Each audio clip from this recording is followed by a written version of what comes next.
Hey everyone, welcome to part 36 of my WWE Smackdown Shut Your Mouth Let's Play.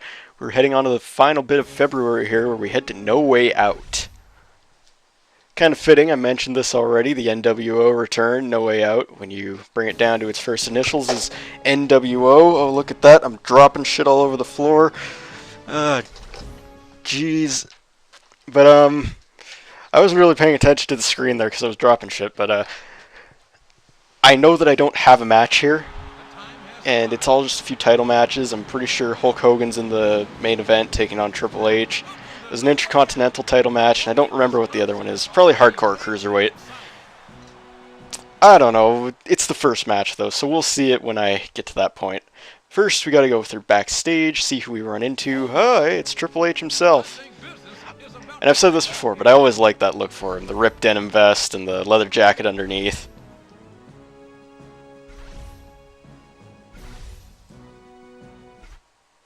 Yeah, I bet you will take me on any other time. Whatever, let's get to the main show here. We're heading right in here. Yeah, Cruiserweight Championship first. I'm pretty sure Jeff Hardy retains here. Yep. The Intercontinental Championship. Brock Lesnar, William Regal, and Rikishi. I almost skipped it, but then I decided, you know what? Let's interfere in this one. And here's my thinking on that. I didn't show this before in part 35. I completely forgot to. Or, well, it's not that I completely forgot to, it's that I deleted the footage, but it was only like half a minute of footage, so it doesn't really matter. But I went to the GM's office requesting a shot at the Intercontinental Championship. I wasn't allowed to have it. So, here we are at No Way Out, and I'm going to interfere in this match, and we're just going to see what happens. And that's why this part is so long. It's a good, I think it's about 13 minutes here, so we're going to see me in this ladder match. I'm not even in this ladder match. Brock almost won right off the bat here. That would have been really fucking funny, because that's what I was kind of trying to stop from happening. I almost took out everyone with that moonsault there. That would have been glorious to see. But anyway, I don't think we've actually seen a ladder match yet. So much for the referee. But anyway, ladder matches. The idea here is that there's no pinfalls, submissions, or countouts. It's a no disqualification match, and there's a belt hanging above the ring. The idea in a ladder match is you got to climb the ladder and grab the belt and take it down. First person to do that wins. In this game, when you climb a ladder and grab the belt, you'll eventually just be stuck there hanging. And then after a while, you'll bring it down. People can stop you from bringing it down by grabbing your legs while you're hanging there, or hitting you out of it. I think they can hit you out of it. But as you can see, Brock's there again. Rikishi thankfully grabbed him. Brock here would be the guy to beat, just because, you know, he has a really high overall. Oh, actually, that was William Regal, and I'm still dropping shit. I gotta put this stuff away.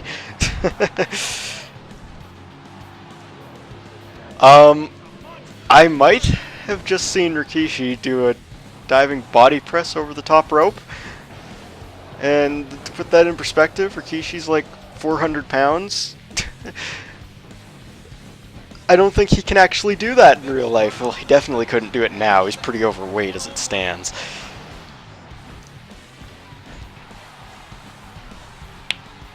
Now, when you interfere in a match, in a no disqualification match, you can pretty much do anything, even though the referee is going to keep throwing you out of the ring after a while. I didn't even care. It was just like, I'm going to beat the referee up. I forget who wins this match in the end, but I'm not actually sure if interfering in a match changes anything. It'd be nice if it did. I mean, if I suddenly got into a series with Lesnar, or if I got into one with Rikishi or whoever, that would be really good, but excuse me. As you can see, I don't even care what I'm doing here. I'm just trying to mess up the match because Vince wouldn't give me the match that I wanted. Now, as far as ladders go, there's a lot of things you can do off them. First off, when you climb them, you can treat them just like the turnbuckle. You can jump off and do a diving move of any sort that you want. Some obviously work better than others. If you're doing one to a standing opponent, it's probably not going to go so well, but if you do a diving attack to a ground opponent, like if you do a moonsault or an elbow drop, it's got a good chance to connect. Anyway, this is a no disqualification match, so if I want, I can grab a chair, and it didn't work so well for me because William Regal just clobbered me with it. Oh, that was... You know, you can't plan that shit. Rikishi just running in, getting smacked with the chair. Oh, look, we're already turning this into a TLC match.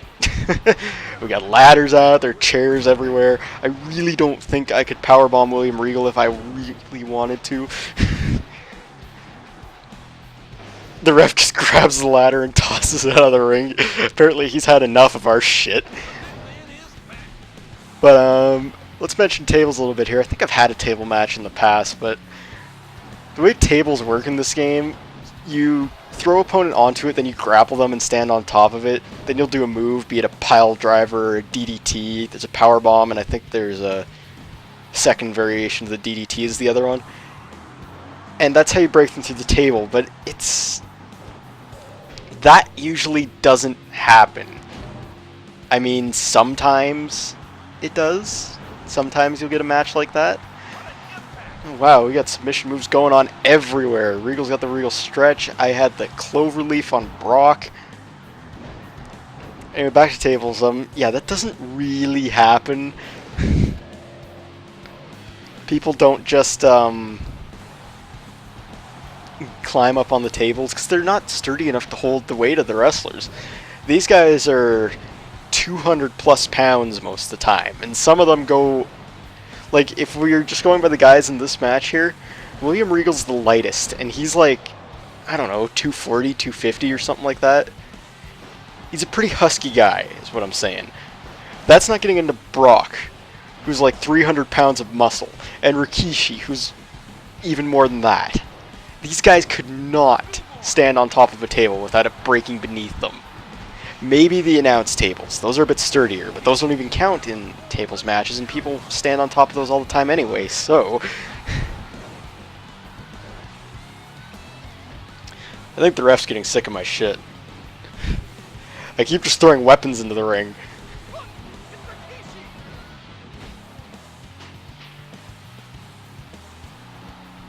But man, one of the best things about these older games were the hardcore matches. They're fun these days, but they're just not as they used to be. And oh, I think this is when Rikishi wins it. No, Brock got up just in time. Oh, that's William Regal. I can't tell. I'm sitting pretty far back from the computer, and the screen's really small because it's... I don't even know why it's so small, actually. Can I make this any bigger? I can full screen it, but it looks like shit. I don't know how to get out of full screen, though. Uh-oh. Guess I'm stuck like this. Oh well, I can see what's going on a bit more clearly now. At least I can tell which one is William Regal and which one isn't. You know, it's pretty bad that as soon as I get in the ring, I have to run away from the ref. And I mean, he does that in any type of match that you interfere in, but you know, it shouldn't matter too much because this is a no disqualification match. I might have run into the steel steps there. Here's something else you can do with ladders. Someone gets on top, they can just start beating the hell out of each other, but then someone gets beside them, and they can tip it over. And I was really hoping Brock would have fallen out of the ring there. Again, you just can't plan that shit. That's another thing that I really like about these games. Stuff just happens. When you try to plan stuff, it just doesn't go so well. But if you let things flow naturally, if you let someone fall off a ladder and fall out of the ring, or... I'm always going to go back to this, but that match I had with Austin and Taker, where Austin flipped me off and then hit me with the stunner, I mean, and the fact that it was the computer doing that, not a player. Like, as a player, I could have done that easily. But the AI doing that, the AI just flipping me off, and, you know, for a second there, I think I was trying to grab the belt. Because I apparently have the ability to do... That's something I need to test. Can you grab the belt if you're interfering? Oh my god, that would be friggin' amazing. I don't know why I didn't try that more. I mean, if I could have brought the belt down and just ran off with it... Damn! Hindsight's always 20/20, that's what they say anyway. And I actually wholeheartedly believe that. And we're not going to go into too much detail over that. That's a lot of more personal stuff that doesn't really need to come up on a Let's Play.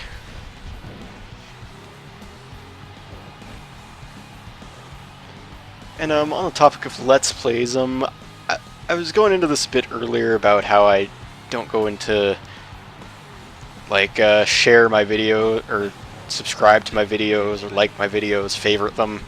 But I do like comments, and I do implore people to share them if they do like them. Like, if you know someone else who might like this, let them know.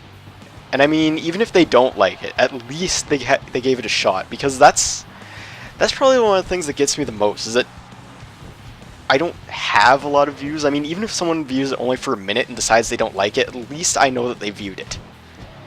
But if they don't view it, I don't get the view count, so they don't know if they'll like it or not. And that goes for a lot of Let's Players and YouTubers like that. People just don't know, but it's like impossible to advertise because people are just gonna make fun of you because of that anonymity over the internet. And people don't know how to interact in public to people. It mostly goes for nerds, I'd say. Oh, please let Brock land on those steps. Oh, so close. But yeah, this kind of nerd and gaming culture, the people here are just awful. I mean, they always complain about, oh, well, why can't I get a girlfriend and shit like that? Well, because you're awful people. You're not nice people as you say you are. You're dickheads.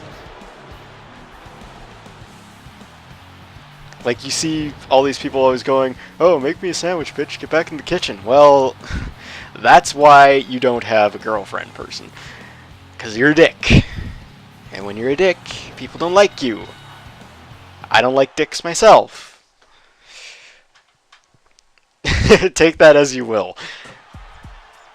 Anyway, the match ended here. Rikishi is our new Intercontinental Champion, which I think is for the best, because Brock's got such a high superstar rating that he shouldn't be fighting for the Intercontinental Championship. Otherwise, all the challengers are just going to lose and nothing's going to change. So maybe I'll be getting into something with Rikishi here. Who knows? But, you know, this is winding down to an end here. I think we're going to get a quick cutscene here about the main event. Yeah, Hollywood Hulk Hogan wins the undisputed title. The championship's now in the NWO's hands. This should have never happened.